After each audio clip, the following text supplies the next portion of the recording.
And wow, well over 80 miles an hour, creeping up on 100 miles an hour. You can see it just flying by these cars. And it is not only dangerous to those other drivers, but certainly dangerous to this motorcyclist. These cars, the drivers don't know that it's coming up so fast. You can see, wow, that motorcyclist appearing to kind of stand up there on the motorcycle there for a second. But oh my gosh. Snake Wood Net Hustle. Big shout out to SPI, Spotter Low. You know, I'm in the black box. Had to come through, tap in, show love one time. Yeah, y'all make sure y'all subscribe. Stay tuned. All that. Oh, my mama. Title seemed like it should be fun. You see him with the phone. You see me with the gun.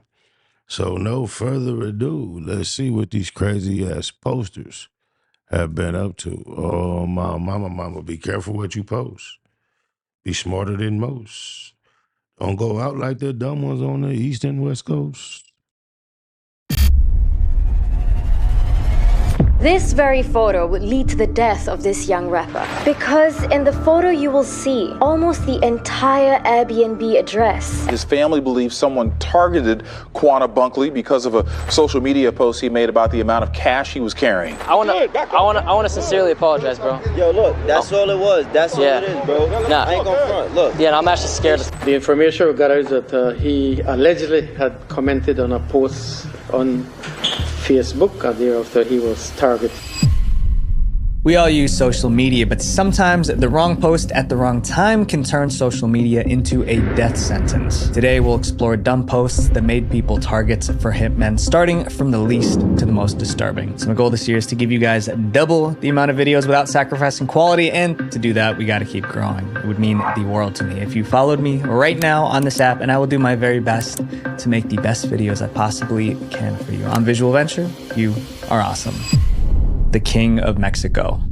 Fofo Marquez was famous for being the most spoiled rich kid in Mexico. He had more than 1 million followers on TikTok, and almost all of his posts showed him driving cars, partying with models, and spending like crazy. He even owned a pet lion just because he could. Día de hoy vamos a sacar a pasear a León Tequila en los autos exóticos y después lo llevaremos de paseo al antro. But Fofo didn't earn any of the money he was flaunting. His dad owned dozens of gas stations across Mexico, and all that inherited money went straight to Fofo's head. Fofo was so arrogant that he once declared, "I'm God, no one can compare to me. There is no human being more perfect than me." Then on July 7th, 2020, Fofo made the dumbest post of his life, and he realized he wasn't the most powerful person around. That day, Fofo drove into a city called Guadalajara. Guadalajara is the stronghold of the CJNG cartel, one of Mexico's most powerful crime groups. But Fofo didn't care about any of that. He was there to flex. He brought a convoy of luxury cars and headed to the busiest bridge in the city. Then they parked in the middle of the bridge, blocking every single lane. Traffic stopped for miles. Drivers were honking and screaming. Fofo filmed the chaos with a smile on his face. Then he danced in the middle of the bridge. His name Fofo seemed like he in for some foo-foo, some foo-fafi. Oh, blah. Cerrando para nosotros. Lo que quiero demostrar lo que puede hacer el dinero y el poder. Then he called himself the King of Mexico. La gente literal está molesta, está un poco molesta. Pero pues bueno, deben de entender que llegó el rey de México aquí. No es prepotencia, no es prepotencia. Fofo's video went viral, but it wasn't just ordinary Mexicans who saw it. The CJNG cartel did too. To them, Fofo was disrespecting their territory, so they posted a public warning on Facebook. To you, Fofo, we will only tell you to be careful because we will not let you come to Guadalajara believing that you can do whatever you want. Here in Jalisco, Mr. Mencho rules. If we see you again in Guadalajara, we will pick you up and then, yes.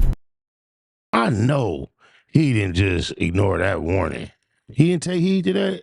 Yeah, he foo-five. He deserved whatever foo-foo got coming, fool. All your money that you have will not help you. When they said pick you up, they didn't mean a friendly ride, they meant kidnapping. Mexico's most feared cartel just put Fofo on their hit list. Fofo's life flipped overnight. He went from dancing on a bridge to begging for forgiveness. Le quiero pedir una disculpa pública al gobierno y a la demás gente que por ahí vi que mandaron mensajes. No se ofendan, yo lo hice a manera de contenido. But the cartel wasn't known for its compassion, so Fofo had to live like a target. His family hired 30 bodyguards to protect him. Meanwhile, the mayor made Fofo do community service. He had to clean the same bridge he shut down. Fofo smiled for the cameras, but it was obvious that he was scared. Fofo never got kidnapped by the cartel, but a few years later, he ended up getting arrested for a very serious road rage in 2024. And for his actions, he was sentenced to 17 years and 6 months in jail. This next case involves a group that poked its nose into a cartel war. The song that threatened the cartel. Fuerza Regida is a Mexican-American band with a controversial reputation, mainly because they glorify drug lords in their music. In May 2023, they had another song praising cartel life. It was titled TQM, and they had a plan to make it go viral. First, they posted a short clip of the song on TikTok. It blew up. Over 100,000 users made videos with it. Then they posted a phone number online. Fans who called that number heard another piece of the song. He leaked his number, so let me give it a try. Their social media campaign hyped up the song. So when the full song dropped, it got 6 million views in a single day. Today it has 191 million views on YouTube. But once Mexicans heard the full song, they realized the band was asking for trouble because the song praised El Chapo, a cartel boss, and the rival cartel took. I said it before, I'll say it again. A lot of that music that we laugh at, that sounds so corny, that boom, boom, boom, boom, boom, boom. And it sounds like they just be, oh, yeah. I heard a lot of that was cartel music. They talking about some straight gangsters killing and all types. Oh, my mama. It as a declaration of war. In Mexico, drug cartels are at war with one another. At the top are two major players. There's the Sinaloa cartel, which are El Chapo's people, and their biggest rival is the CJNG group, the Jalisco New Generation cartel. They attack each other's members, and they fight over territory. The rise of these cartels has had devastating effects on both Mexico and the United States. In Mexico, drug cartel violence has escalated to unimaginable levels, with over 400,000 people. Right in the middle of that cartel war, Fuerza Regida released TQM. The lyrics, when translated, said, "When I'm in the BMW, I'm distributing merchandise for JGL, always smelling fresh. They want me making money under the orders of Mr. Ivan." There's no mystery. JGL stood for Joaquin Guzman, better known as El Chapo. Mr. Ivan was his son. Fans caught on fast and started pointing it out in the comments. In summary, the song was bragging about working for the Sinaloa cartel. And to the CJNG, that meant the band picked a side in the cartel war. The band was set to perform in Tijuana on October 6th, 2023. They even released a poster to promote the show. But 4 days before the show, something chilling happened. A banner was found hanging from a bridge in the city. It was a death threat. The message read, "We are going to mess you up on October 6th in TJ. It will be the last performance of your life. CJNG. Perform and we will kill you." Fuerza Regida did not want to do it the easy way. Signed by CJNG. The warning made headline news. Fans held their breath, waiting to see what the band would do. They got their answer the very next day. On October 3rd, Fuerza Regida announced on Instagram the concert was canceled. They wasn't no fools like foo. Oh, wow. They figured that was out. Fans were disappointed, but they understood. The CJNG threat wasn't a bluff. In cartel territory, a viral TikTok song can cost you your life. Next is a story of a kid who trolled the wrong person. The dangerous dance. Neon built his career by stirring up trouble. He faked having COVID. He insulted people on live stream. He even threatened to confront the US president. And when Neon felt he was getting enough attention, he faked his death. Did you fake your death? I was like 14. I was falling off. I was like, what do I do? But I didn't. But that shows how stupid I was. Because how am I supposed to come back after I'm dead? For Neon, nothing was off limits as long as it got views. Then Neon made one post, and suddenly real gangsters were on his trail. In August 2023, Neon filmed himself doing the Naughty Bop, but that dance had a violent origin. The Naughty Bop was created to mock how a boy named Nadi Osama lost his life. Nadi was unalived in a New York subway during a gang fight. The dance even mimicked the motion of the attack. It's called the Naughty Bop, and you punch your hips like you're stabbing a person. Neon knew what that dance meant, but he filmed himself doing it anyway. He even filmed himself teaching others how to do the dance. Hand right here, like this, like this. This. Neon's followers knew the dance could get him in serious trouble, and it looked like they wanted that to happen because they kept tagging one person in every video. Didi Osama, the victim's older brother. The one person who would never think that dance was funny. Didi Osama wasn't someone to mess with. He was part of Sugar Hill OY, one of the most feared street crews in New York. To him, the Naughty Bop was a direct insult to his family. When people first tagged Didi in Neon's videos, he tried to ignore Neon. He tweeted, "He's a dork. I'm not even about to respond to him. Never heard of him." But Neon kept. This the dude that got famous, huh? C-Mac was messing with Neon. Oh, blah, blah, blah, blah.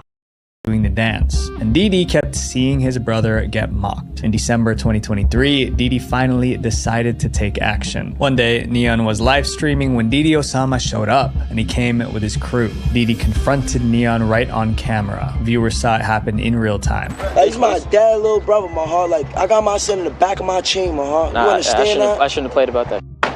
Neon looked terrified. He kept on apologizing. I wanna sincerely apologize, bro. Nah. I ain't gonna front. Look. Yeah, I'm actually scared. I know what you're gonna say, and I want to sincerely apologize. Didi never touched him, but the warning couldn't have been clearer. That should have been the end of the drama, but somehow it wasn't. Even after that face-to-face warning, Neon made more videos doing the Naughty Bop. Obviously, when Didi saw the new videos, he was furious. Neon became a hunted man.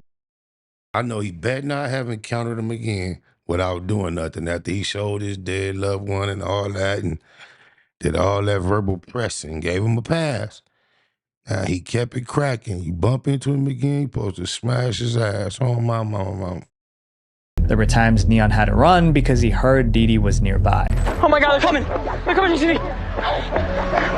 By March 2024, Neon finally gave in. He met up with Didi one last time and paid him $50,000 to squash the beef. What started as okay, you ain't got to smash since he hit you with the cash. You get a pass. Oh, wow. as just content almost turned into real street revenge. The hitman in this next story was the victim's own friend. The evil friend.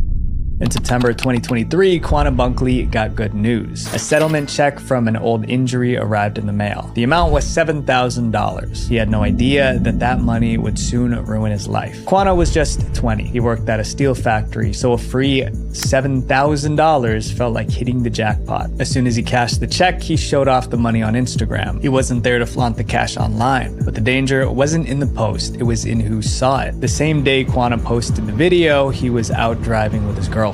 They were in her car when they saw someone walking, a guy named Corey James. Corey and Quanah were friends, so Quanah offered him a ride. Quanah didn't realize that Corey saw the Instagram post, the one flaunting the $7,000. And at that moment, Corey started having dark thoughts. Big old dummy. Look like food. Corey would allegedly see this post and then will begin coming up with a plan to relieve Mr. Bunkley of his money as soon as possible. Corey hopped into the car with Quanah and his girlfriend. After a few minutes, Corey pulled out a weapon. He aimed it at Quanah and demanded the money from the post, but Quanah refused. They started arguing and Corey pulled the trigger. Then Corey escaped. Quanah's girlfriend, who was also in the car, called 911, but paramedics couldn't save him. Quanah passed away. 4 days later, Corey James was arrested. Corey Allen James was arrested this afternoon by the Harris County Sheriff's Office Violent Person Task Force. He is accused of robbing and fatally shooting Quanah Bunkley, someone he knew. When reports spoke to Quanah's mother, she confirmed what many already suspected. 20-year-old man shot and killed in North Harris County. His family believes someone targeted Quanah Bunkley because of a social media post he made about the amount of cash he was carrying. Quanah didn't know his friend could be that dangerous, but the woman in this next story knew she was hanging out with deadly people. The post that ended her life. In April 2024, Landy Paraga attended a friend's wedding, but after the ceremony, she stopped at a local restaurant to eat. Before eating, she snapped a picture of the meal. Then she posted it online. In the corner of the picture, you could see the restaurant's logo. That logo revealed the name of the place, and with the name, I know they got that Pop Smoke and P&B Rock on here. came the location. Landy had over 170,000 followers. Now, they all knew exactly where she was. What Landy didn't realize was that someone who wanted to harm her was waiting for that exact post. Landy had a target on her back because of something that happened the year before. She was secretly dating one of the biggest drug lords in Ecuador. His name was Leandro Noreno, also known as El Patron, which means the boss. Noreno was insanely wealthy. He gave Landy cars, apartments, and expensive gifts. But the fact that he was a criminal wasn't the biggest issue in their relationship. Noreno was also married. So you've got someone who's linked with a cartel. They are in a relationship that appears to be extramarital, and so there's a lot of complications. Although he was a powerful crime boss, Noreno was terrified of his wife discovering the affair. In a leaked text message, he warned his team, "If my wife comes across anything about her, I'm screwed. Her name cannot come out anywhere. Otherwise, my world will come crashing down." But the secret affair didn't last. In 2022, Noreno was arrested. When police raided his home, they found stacks of cash, gold bars, and designer watches. Later that year, Noreno's life was ended in a prison riot. Not long after, the media got hold of his secret affair with Landy. It became big news in Ecuador, but Landy refused to confirm or deny it. She was a successful model and ran her own business, so she was very active on social media. Even without admitting the affair, just being linked to a drug lord put Landy in danger. Maybe she didn't realize that. That brings us to April 28, 2024. Landy attended a friend's wedding somewhere in Ecuador. Landy posted photos from the wedding on social media. After the ceremony, Landy decided to grab lunch at a local restaurant. That's when she posted this photo of her meal on Instagram. The restaurant's logo was visible in the corner of the photo. She didn't tag the location. That one logo was enough. 20 minutes later, 2 suspicious men showed up at the restaurant. Seconds later, Landy appears to notice someone standing in the door. She looks over, but quickly turns away. Turning away was a mistake, because those men were there to end her life. After that, authorities say 2 gunmen entered the restaurant and shot Landy 3 times. Damn.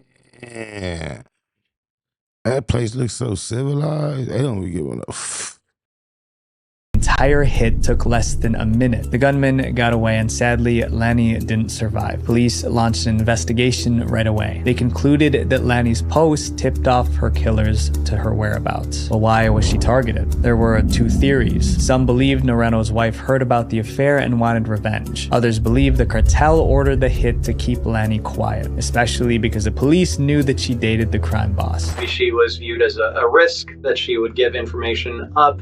Perhaps her public behavior might lead to concerns about their operational safety. No arrests were made and the case went cold. Landy spent time around powerful criminals, but in the end, it was a simple photo of her lunch that ended her life. This next case is about a famous person who revealed a little too much online. The end of a star. In 2020, Pop Smoke was one of the biggest names in music. Then he made a series of social media posts, and those posts led straight to his demise. The first post came in February 2020. Pop Smoke flew to Los Angeles with his friend Mike. They rented a $2.5 million mansion in the Hollywood Hills. It was so luxurious, Pop couldn't resist showing it off. First, he posted a photo and tagged the location. Then, Mike posted a photo of him and Pop holding stacks of cash. Behind them, you could see. What the was he thinking? Oh, my mama, what was he drinking? What was he smoking? It had to be stinking. See part of the house's address. An hour later, Pop posted again. This time he flaunted his diamond watch, but the posts kept coming. That night, Pop shared another video. He was unboxing designer bags he just received. Hold on. Wait. Mike and Mary. Billie Jean. Good looks, Mike and Mary. But the bags had shipping labels on them. And if you paused the video and zoomed in, you could see the full address. 2033 Hercules Drive, Hollywood Hills. That's where Pop Smoke and his diamond watch. Gosh, to be more careful. And all his luxury items could be found. Pop's brand manager realized how dumb and dangerous that post was, so he called Pop and told him to delete it immediately. Pop took it down, but he wasn't fast enough. Some gangsters in LA were scrolling through social media. They saw the posts, the stacks of cash, the diamond watch, and designer bags, and now they knew exactly where Pop was staying, so they decided to strike. About 4 a.m., Pop sent his last tweet for the day. Then he got ready for bed. 20 minutes later, 5 gang members quietly broke into the mansion. They found Pop Smoke in the shower and demanded his jewelry. They were armed, but Pop tried to fight back, so one of them fired. The robbers grabbed what they could and escaped. Pop's friend was in another room in the mansion. When he came out and found Pop injured, he called 911. Unfortunately, Pop Smoke didn't make it. He was just 20 when he passed away. The robbers were eventually arrested and imagine one of them youngsters went to jail, is out, and been doing interviews and is living. Damn, that's crazy. the shooter was sentenced to 29 years in prison. Pop Smoke was a celebrity, but that made his posts even more dangerous. The hero next door. In early 2025, one TikTok account was exposing criminals and embarrassing powerful people. It was run by a Venezuelan man named Gabriel Sarmiento. Gabriel had no business fighting crime on TikTok. He wasn't a cop or a journalist, but he made it his mission to take down one of the country's most dangerous gangs, Tren de Aragua. Tren de Aragua is a violent prison gang from Venezuela known for robberies, cold-blooded murders, trafficking. They robbed homes, sold substances. They just made life terrible for many Venezuelans. Gabriel's parents were also victims of the gang. So when he grew up, he decided to fight back. That's why in 2025, he started the @Unleaks TikTok page. On TikTok, he named members of the Tren de Aragua. He showed their faces. He called them out for their crimes, but he didn't stop with the gang. He accused police officers and politicians of working with them. Sarmiento had recently made bold accusations against powerful figures, including Interior Minister Diosdado Cabello and the governor of Aragua. Gabriel took his fight beyond TikTok. He filed complaints with the public prosecutor and posted those documents online. With every post, Gabriel gained more followers. More than 140,000 people followed his page, but the people he exposed weren't happy. Within months, Gabriel started receiving threats. Some were from gang members, others came from the police. They warned him to stop, but Gabriel did the opposite. He posted the threats online too. It was bold, but maybe it wasn't smart, because his enemies were serious about silencing him. On June 22nd, 2025, Gabriel posted multiple videos. He called out the gang. He attacked the police. He criticized top politicians, the usual stuff. That night, he went live on TikTok from his home. In the middle of the live stream, Gabriel heard a noise. Someone was at the door trying to break into his house. He got up to check, but the live stream was still rolling. Then, viewers heard screams and loud bangs. Gabriel shouted he was shot. A few seconds later, two men walked right in front of the camera. Their faces were clearly visible in the live stream. Then the screen went black. Gabriel didn't make it. He was just 25. His demise became headline news as followers demanded justice and the police were forced to take action. The murder prompted swift action from Venezuelan authorities. Attorney General Tarek William Saab announced an investigation. Police eventually arrested several gang members for the crime. Gabriel tried to use TikTok to stand up to a gang, but it cost him his life. This next case is about a guy who was just asking for trouble. Be careful what you say. Juan Luis Lagunas Rosales got famous because of something he posted, but in the end, he became a target because of something he posted online. It all started in 2015. Lagunas was just 15 when his friends dared him to drink a full bottle of vodka. He did it, then he passed out on the spot, but the video of him went viral. Just like that, Lagunas became a social media star in Mexico. He leaned into the fame. He started calling himself El Pirata de I remember seeing this little fool. Culiacan, which means the pirate of Culiacan, and he made more videos showing him drinking and partying. And Lagunas was only 16. Still, no one stopped him, and Lagunas didn't have family around to guide him. He didn't know his father, and his mother abandoned him in his childhood.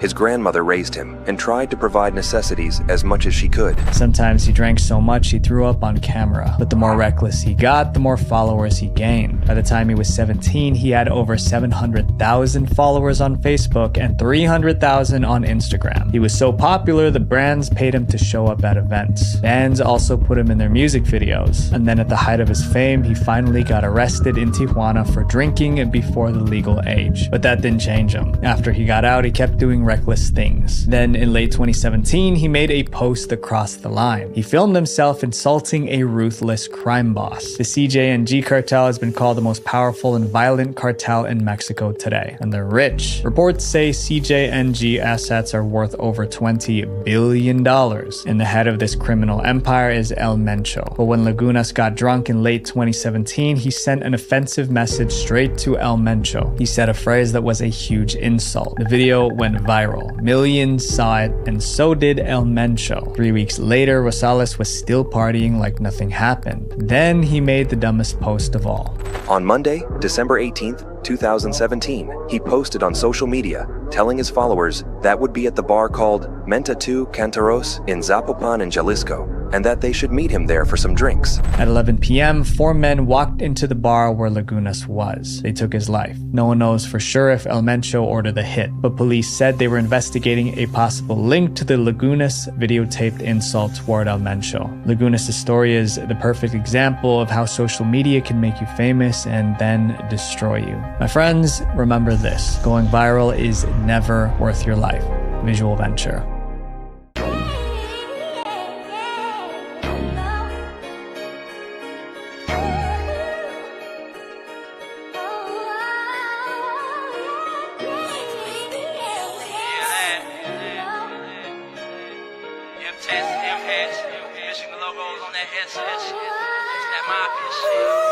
Chunk of my fingers when they take me a flick. 30 or better when we load up clips. My cup get low, this bitch know that I'm lit. Tryna fire out this wood but can't find my bitch. Chunk her the deuces, I get a new bitch. Michigan logos, that mafia shit. Box, Chevy on foes with the pipes on that bitch. It don't get no better than this. It's that mafia shit. Nah, it don't get no better than this. I'm the truth, nigga, get off my dick. I'm a mafia crib. Michigan logo on the back of the whip. Michigan logo on my flesh, boy, this shit to the death. Don't wanna slide, then I'm straight to the net.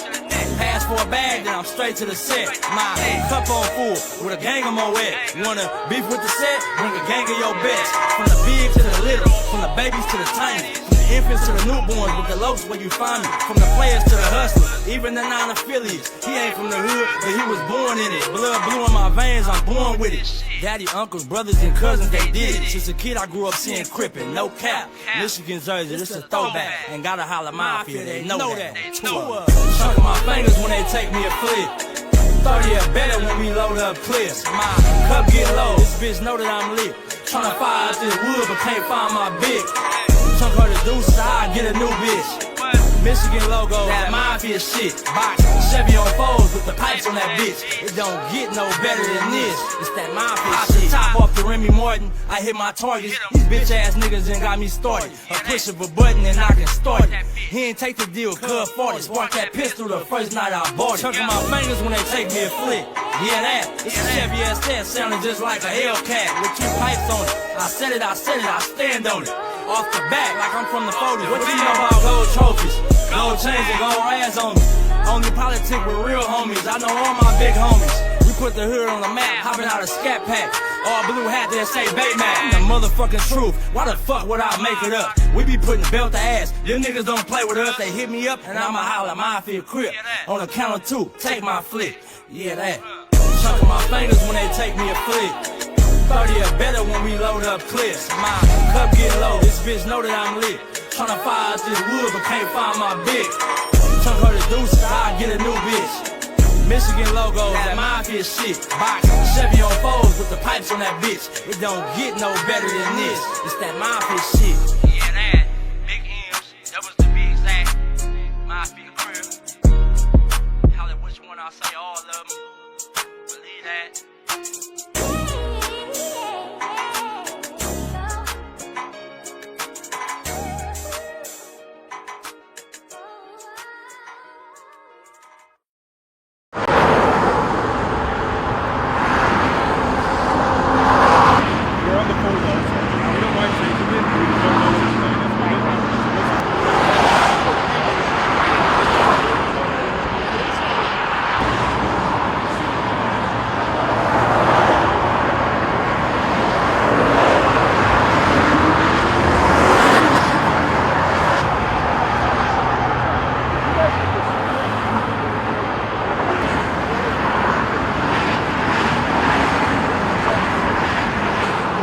Sniper in that puzzle. Big shout out to SPI, Spotter Low. You know, I'm in the black box. Had to come through, tap in, show love one time.